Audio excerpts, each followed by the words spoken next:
it and let me not quit. Good shit. Hello everyone! Welcome back to my channel. This is Crystal, and if you are new here, please subscribe because I upload different kinds of videos about health, food recipes, juicing recipes, skin tips, weight management tips, weight loss tips. So, marami pang iba kung ano-ano lang, pati fashion, pati yung mga haul, ganyan, gagawin ko rin yan. And then, soon we're gonna do mukbang videos sa mga healthy restaurant na pwede nating matry. So, for today, I will be filming something different because I want to share what I am reading currently, and I'm interested in something new like this type of, hindi naman siya new for me because I've been juicing for like almost 5 years. Yun po kasi ang aking business. So, this time, I'm more parang nagre-research about sa mga things about our bodies, how to make our bodies healthier, yung mga detoxing, cleansing, how to make our body function well, and then yung mga hidden problems na pwedeng nai-encounter natin na hindi pala natin alam, na naghihinder sa ating weight loss, sa ating better mood, or yung mga bloating natin, nagkukos sa mga bloating, diseases, brain fog, yung mga ganyan. So, kung mapapansin nyo, minsan sa buhay nyo, you feel na parang lagi kayong pagod, or hindi makapag-isip ng maayos, hindi makapagtrabaho, and mabigat yung katawan natin, then meron tayong mga allergies, like me, ako nararanasan ko niyan, kaya ang dami-dami kong nire-research about it. So, medyo siguro magiging mahaba ngayon kasi ang i-discuss ko is one of our vital organ, which is the liver. Guys, ang liver, hindi siya masyadong nabibigyan ng pansin sa science or sa medical field. Hindi naman po again, disclaimer, hindi ako nurse, hindi ako medical practitioner, I'm not a naturopath or yung mga licensed na mga nutritionist. This is just what I've read and what I've been proven na tama, parang na-realize ko dahil sa mga tinry ko rin siya sa aking daily life, and gusto ko rin malaman ng ibang tao or ma-share ko na ang liver is your best friend. So, ito po ang ating best friend talaga sa lahat ng mga organs. Why? Because this is based on the Liver Rescue book ni Medical Medium. So, isi-share ko lang sa inyo kung ano yung nabasa ko, kung ano yung ginagawa ko ngayon. So, yung mga tips para dyan, para maging okay ang ating liver. So, yung healthy liver kasi is the key to mental, emotional, and physical well-being. So, lahat-lahat na siya, guys. So, kung hindi siya healthy at toxic ang yung mga liver, ay, nako, siguradong may effect yan sa ating body, sa ibang aspect, hindi lang sa physical, lalo na emotional, sa mga internal na pakiramdam natin o psychological. So, ang maganda lang, dahil yung liver natin, guys, pwede yan ma-regenerate. Yan lang yung organ na pwede mag-heal pag ipinahinga mo at nag-take ka ng mga proper supplement and nutrients para ma-replenish siya uli. So, kaya ngayon, i-discuss ko sa inyo yan. So, first, ano ba ang function ng liver natin? So, according to the book, ang function ng liver natin is mga over 2,000 kinds of function na hindi pa yan nare-research lahat. Dahil sa medical field daw, ang sinasabi ni Medical Medium is parang 500 pa lang yung function, ang dami pa rin, di ba, ng liver natin. So, yun pa lang yung na-discover according to science na nilagay nila sa libro. So, ano bang nakakatakot dito? So, pag naging toxic yung liver natin, pwedeng mag-malfunction lahat ng bagay inside our body, and pwede tayong ma-deteriorate. So, your liver kasi siya yung screening and filtering part ng body mo. So, bago pa makarating sa ibang organs mo, especially sa heart mo, yung blood mo, si liver ang nagfi-filter nun para pag pumasok sa heart mo, hindi magka-clog from mga toxins na kinakain natin or mga sa high cholesterol na kinakain natin. yung ating puso. So, very critical yon. So, it's a ultimate blood purifier. So, meron akong notes dito kaya ako tumitingin kasi ayoko may makaliputan. So, yung liver also is nagpa-process din siya ng fats and nagpo-protect siya pagka sa ating mga organs para from the free radical. So, talagang lahat ng dumadaan sa kanya, automatically ini-screen niya, pinifilter niya. So, para maging safe tayo. Kasi parang yung body natin, ganun siya ka-smart.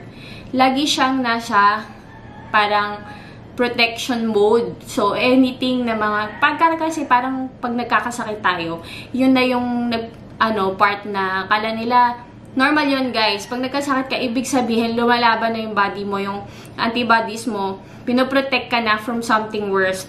So, para ang gagawin mo, magpahinga ka, take nutrients na kailangan mo, ganyan. So, ibig sabihin, warning sign na siya ng body mo, ay, eto na masyado nang nagbi-build up yung toxins natin. So, kailangan mo munang kumain.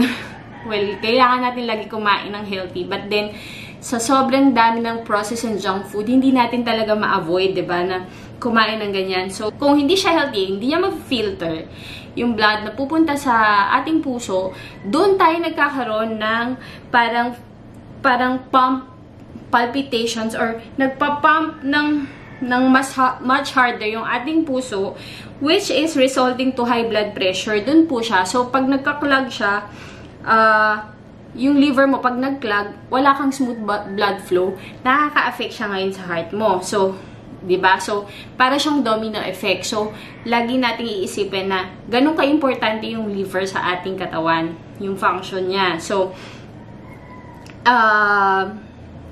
ito rin kasi, ang liver din kasi, related din siya sa weight loss. Kasi, you might not be losing weight because your liver is toxic. Why? Because, yung liver mo is also responsible for breaking down of your fat. So, kapag hindi rin siya healthy, ganun din ang mangyayari sa'yo. So, ano bang nagkukos ng mga unhealthy liver? Marami, di ba? Alam naman natin yan. So, usually, processed food, number 1 is alcohol. Number 2 is processed food. Yung mga hindi lang food minsan yung mga toxic chemicals din around our area na nasisinghot natin, mga pesticides, mga maraming kinds ng mga toxins na nagkukos ng heavy metal sa ating katawan. So, ngayon, tinatry ko rin na mag-switch na sa mga all natural na mga cleaning. Although, hindi nga siya na yung mga cleaning na pang spray or sa ating mga bahay, pero hindi siya ganun kasi nasanay tayo sa sobrang tapang, di ba, na mga Domex, Sonox, so whatever, so, na mga ganyan. So, ngayon, pagka nag-switch ka, medyo naninibago ka ngayon, parang feeling mo hindi nalilinis. Pero guys, meron talaga mga maganda na all-natural na cleaning aid na makakatulong sa atin sa bahay. So, hanggat kaya natin na palitan na yung iba nating ginagamit, palitan na natin yan. So, yun nga. So, kaya kailangan nating alagaan talaga yung liver natin. At paano ba natin to gagawin? Kasi, ito kasi yung minsan, gusto ko lang i-add na parang, minsan ito yung nagiging problema sa mga tao na hindi sila makalose ng weight. Ang hindi nila alam, masyado ng toxic yung liver nila, hindi na maka-function well. Kaya kahit anong exercise nila, kahit ano pang gawin nilang diet, ay hindi siya nag-e-effect. Because hindi nila sinosolve yung root cause ng problem ng kanilang weight gain. So, ano ba? I-share ko lang sa inyo. Ayoko kasi baka masyado tayong humaba. So, these are the supplements or mga fruits and vegetables na makakatulong to cleanse your liver at ma-heal siya uli. So, ito yung mga pwede nyong ilan lang to, pero sobrang dami sa book. So, ito lang yung mga basic na pwede nyo siyang mahanap everywhere. Like, yung madali lang siyang hanapin. So, number 1 is barley grass powder. Wala akong sample dito because nandun sa kitchen ko. Pero meron ako kasing pure juice na brand na barley grass powder. Organic din siya. So, ang ginagawa ko doon, it's either pwede mo siyang ihalo. I think makakabili ka naman yan anywhere. Pwede mo siyang ihalo sa water, juice, or milk, kung ano gusto mo, yung mga plant-based milk. Or, sa smoothie mo, pwede siya. Ako sa smoothie ko siya nilalagay, isang tablespoon sa aking daily smoothie, yung barley grass. And halos, masarap naman siya. Actually, hindi naman siya ng lasa ng smoothie mo, nakakapangit. So, yun. Number 1 is barley grass. Number 2 is spirulina tablets. So, kahit powder pwede guys. Ito yung ginagamit ko ngayon kasi ang hirap kasi pag hinalo mo kasi siya sa smoothie, medyo lasang seaweed siya. So, parang hindi siya bagay. So, ang ginagawa ko na lang ngayon is tinitake ko na lang siya na ganyan na tablet. So, pag binuksan mo to, yan siya. Color green talaga siya. So, alam mong tinablet lang siya. And this is organic also. This is Healthy Options brand. So, I drink, nakalagay dito, recommended dose is 6 tablets per day. And sobra guys, ito nakatulong sa akin, sa aking constipation din. Pero, ang function kasi nito for the liver is it pulls out toxic heavy metals from your liver. So, ito yung nakakatulong doon. So, sobrang ganda niya. So, mag-take kayo consistently every day. So, meron akong the next one is this one, the CEO C10Q. So, yan. Nakakatulong yan for antioxidant ang liver natin. So, I got this from Healthy Option. Meron ding Healthy Options brand. Basta kayo na bahala. Basta ako I recommend guys to get everything from Healthy Options kasi doon natural talaga. Wala silang mga gamot na kailangan ng reseta because it's safe. So, yun, kumuha kayo doon. And then, the next one is, sa mga supplements muna tayo This one is vitamin C. Kasi yung barley grass, may tablet din doon. Kung gusto nyo ng tablet. Ako talagang sa smoothie. So, this one is vitamin C. Vitamin C is, it strengthens all levels of immune system in your liver. So, talagang ito yung vitamin C is very vital para sa all over health natin. Pero nakaka-help talaga siya sa liver kasi the liver uses vitamin C in all its function. Yun yung according to the book so sinishare ko lang sa inyo. So, yun. And then the next one is teas like, this one is healthy fasting tea. Kaya ito yung binigay kong sample kasi ito, halo-halo na siya. Meron na siyang licorice, meron na siyang dandelion root, which is yun yung mga tea na nare-recommend sa liver rescue na book. So, ito, pinaghalo-halo na siya. So, kung gusto mo ng isa lang, 'di ba? Na ginagamit ko din to sa mga detox programs ko. Kung gusto mo ng all-in-one tea, ito yung pwede mong isang kunin. Pero meron naman yung mga parang isa-isa siya na individual na dandelion, licorice, yun yung mga may lemon balm. So, lemon balm din kasi ang maganda sa lemon balm, it's either fresh man or tea, pwede yan. So, ako minsan nag-a-add ako sa juice ko niyan pag nakakita ko sa grocery na meron. So, ang maganda kasi sa lemon balm, sa liver, nire-relax niya yung liver mo para it can cleanse properly. Yun yung talagang function niya. So, another liver cleanser is celery. So, punta na tayo sa mga vegetables and fruits na nakaka-help. So, celery is a great liver cleanser at marami pang other function pero mainly nag-cleanse din siya ng liver. Cilantro is another one. Cilantro or wansoy in Tagalog, I think. So, ito pwede mo ilagay sa mga food mo, sa salad mo. Ako gusto ko siya sa cauliflower rice.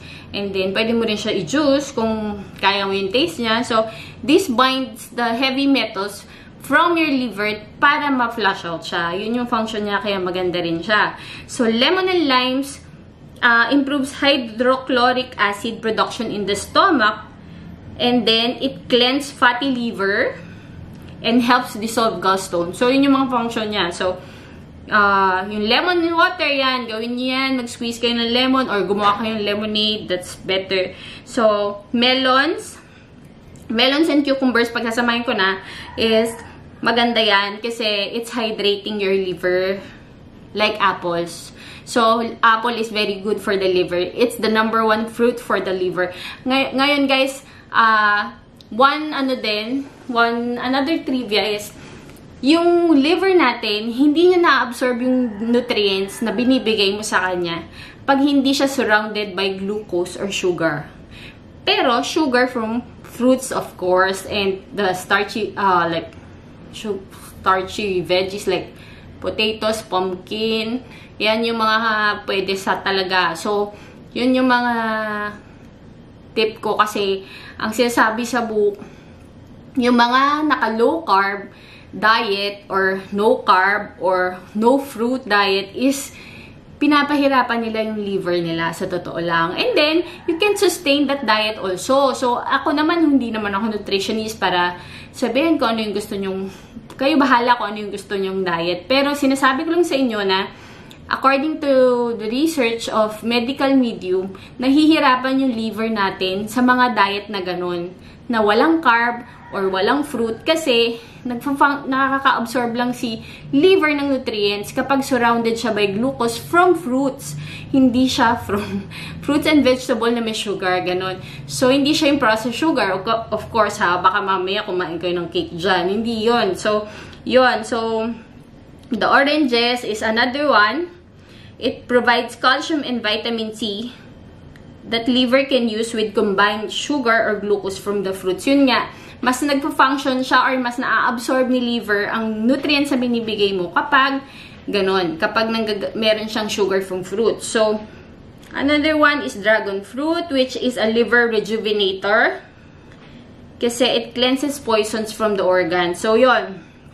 And then, another one is ano pa ba? Yun na yata, nasabi ko na. So, ito lang yung mga madaling hanapin. Kaya ito lang yung sinabi ko. Pero marami pa talaga dun sa book. So, maybe on another video, pwede ko i-share. If you want, comment down below. Pwede rin. So,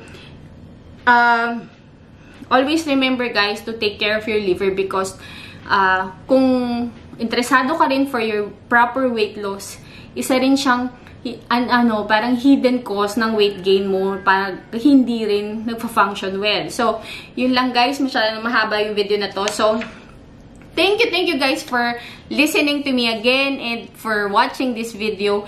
And thank you for all your support. And then, I hope we stay healthy for today. Kaya ako nakaganto, kakagaling ko lang sa aking run in the morning. So, ang challenge ko to this month is 10,000 steps a day. Pero, I think, gusto ko na siyang gawin for the whole year. So, kayo din, gawin nyo rin yan. So, kailangan ang body natin nagmo-move lagi. So, we are made to move. So, very good yan sa atin. So, yun lang. And, thank you so much. Please don't forget to subscribe and share this video to your loved ones. Yung mga, lalo na yung mga mahilig uminom dyan. Ako, i-share nyo tong video na to kasi talagang very important to. Kasi, just take care you need to take care of your liver and your other organs as well. But, ito ay isa sa gusto kong ma-share sa inyo. So, yun lang. Thank you and God bless you. I'll see you again for my next video. Bye!